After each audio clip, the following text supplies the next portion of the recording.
I was 16 in my junior year of high school. I had 9 periods in a school day, 5th period was lunch, and straight from there was my astronomy class. My astronomy class was actually held in one of the 2 basement classrooms of the school. My high school was big, there were 3 floors, and even that wasn't enough to accommodate all the classes offered, so the school built 2 classrooms in the basement. It was honestly kind of creepy down there when nobody else was around. It used to be a janitorial area, however it was remodeled to better resemble a typical hallway. The only thing, there were no intercoms or loudspeakers down in the basement at that time. For that reason, no classes were held down there first period for the morning announcements. Everyone referred to this little section of the basement as the chamber, and everyone always tried to get classes down there just because it was air conditioned and the classes were typically easier. Plus it had its own bathroom down there. We had a quiz in astronomy that day. Usually I was one of the first done just because I found the class easy. After I finished my quiz, I texted my friend who was in the other basement classroom to meet me in the bathroom because I was bored. He told me okay. I walked out of the classroom and down the small hallway to the bathroom. A few seconds later, the door opened and my friend JJ entered the bathroom. We were joking around for a while until JJ checked his phone and said someone texted him saying the school was going on lockdown. We both looked at each other with the same grins. Neither of our teachers saw us leave the classrooms. That meant we had free range of the school while it was on lockdown. We agreed to sneak upstairs and look around the hallways just for the hell of it. The worst that would happen is that we'd explain how we couldn't hear the announcements in the basement classrooms.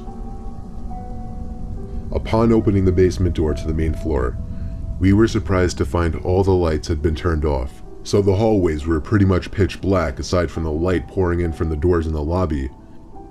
This was legit because usually the lights were left on in the hallways during lockdowns. Something was going down, and we didn't know if we were even comfortable walking around now. JJ stepped out a little further into the hallway, and I followed suit. JJ then looked down the hall and said, "Who's that?"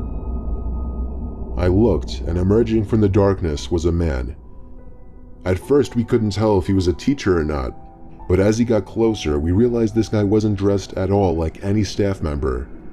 He was dressed like a bum. "Alright, let's go," I told JJ as we hurried back down to the basement. He surely saw us, whoever he was.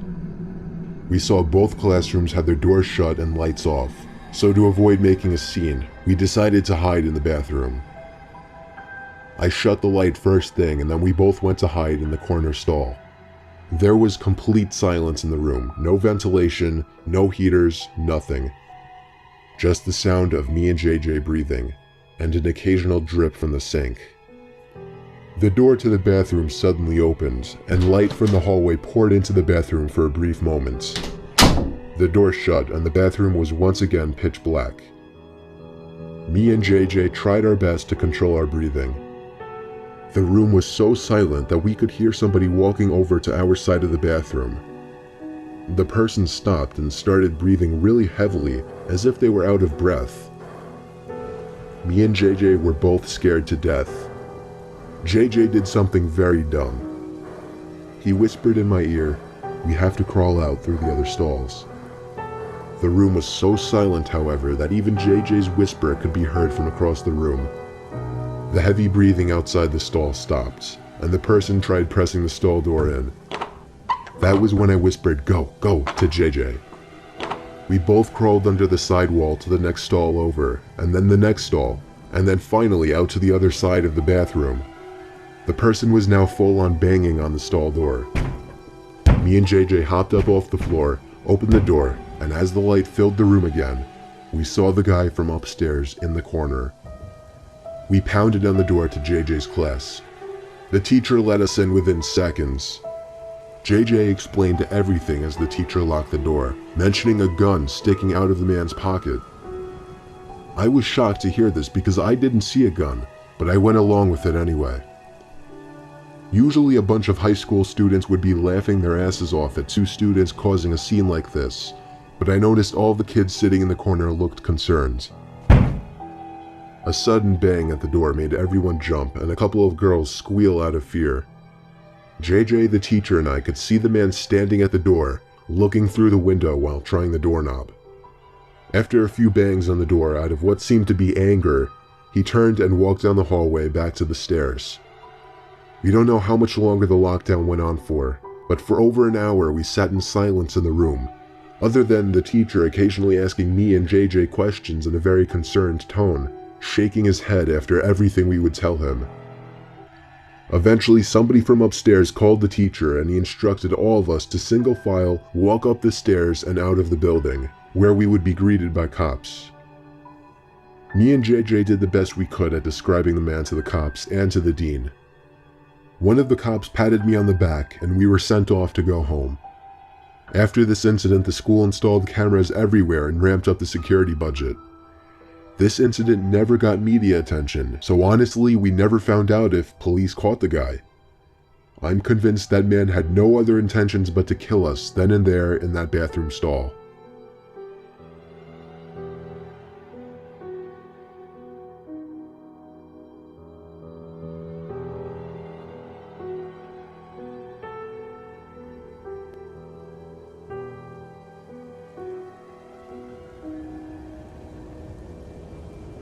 I'm a retired New Jersey police officer.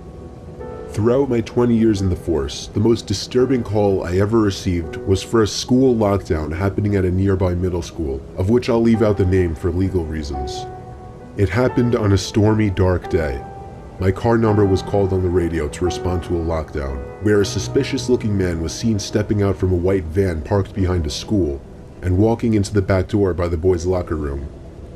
I pulled up to the back parking lot of the school, right next to the white van.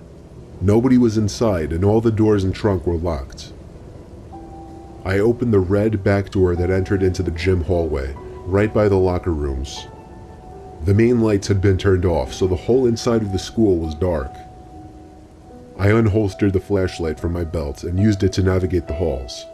I made it to the lobby of the school where a woman emerged from the front office quietly, telling me to check the boys' locker room but to be careful because the person might be armed. I called for backup on my radio and was assured backup was already on the way. I made it back to the hallway I entered from, where I found the boys' locker room right next to the exit. I pushed it open very quietly. There were no windows in the rooms, therefore there was no light whatsoever in that locker room. Only the light provided by the flashlight.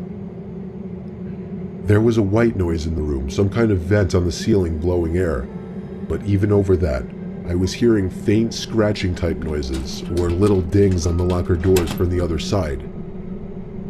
I was supposed to make my presence as a police officer known, but honestly, I was just too scared. The tension in the room was insane.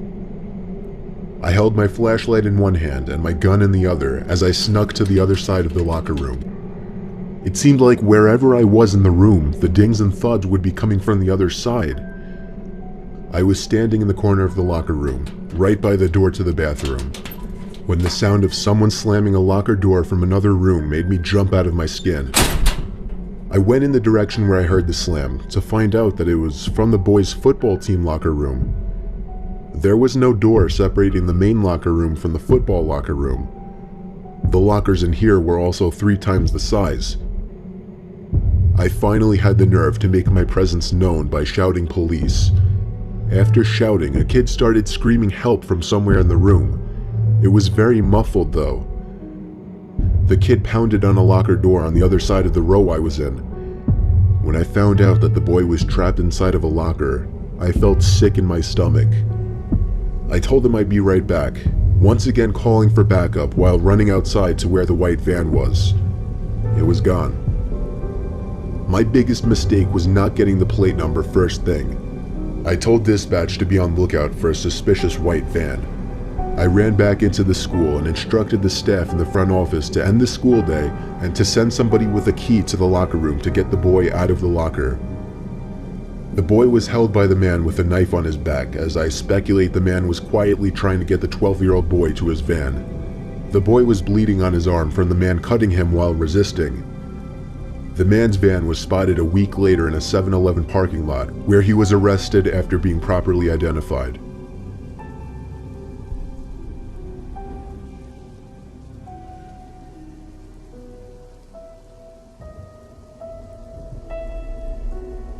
I was staying in a Hampton Inn in New Jersey when I was visiting Rowan University, a college I potentially wanted to attend. My family couldn't come with me, so I was on my own. After attending campus tours, I went to get a bite to eat at a nearby restaurant, and then went back to the hotel at around 8 p.m., planning on going back to campus again the next day. About an hour after returning to my room, a strange alarm started going off in my room, along with a white light flashing from the corner of the ceiling. A message started looping shortly after as well, saying something along the lines of, "All Hampton Inn guests, please remain in your rooms, this is a lockdown." I'd never heard of a lockdown in a hotel. I never even knew hotels had alarms like this. I found it more interesting and exciting than anything else. Eventually the sound of the alarm stopped, but the light kept flashing, and every 20 seconds or so the message would repeat. It was only like 9:30, so I turned on the TV just as background noise while I started changing clothes and brushing my teeth. I shut the lights when I was done and hopped under the covers. I watched TV for half an hour before shutting it off. The light was still flashing with an obnoxious bright white every few seconds. It was definitely going to hinder my sleep. I was starting to consider calling the front desk to ask what was going on, when the phone rang. It was someone from the front desk. I was expecting them to tell me something about the alarm and when it would shut off, but instead the person on the other end spoke in a very concerned voice. She told me to remain calm and walk out the door. I took that opportunity to ask her what exactly was going on. She went on to tell me that there was somebody in the room with me and to get out immediately. I dropped the phone and instinctively started looking around everywhere. Part of me was curious to see if somebody was in fact in the room. I checked under the bed, looked into the empty bathroom, nobody in either spots. Then I noticed the closet door right next to the bathroom.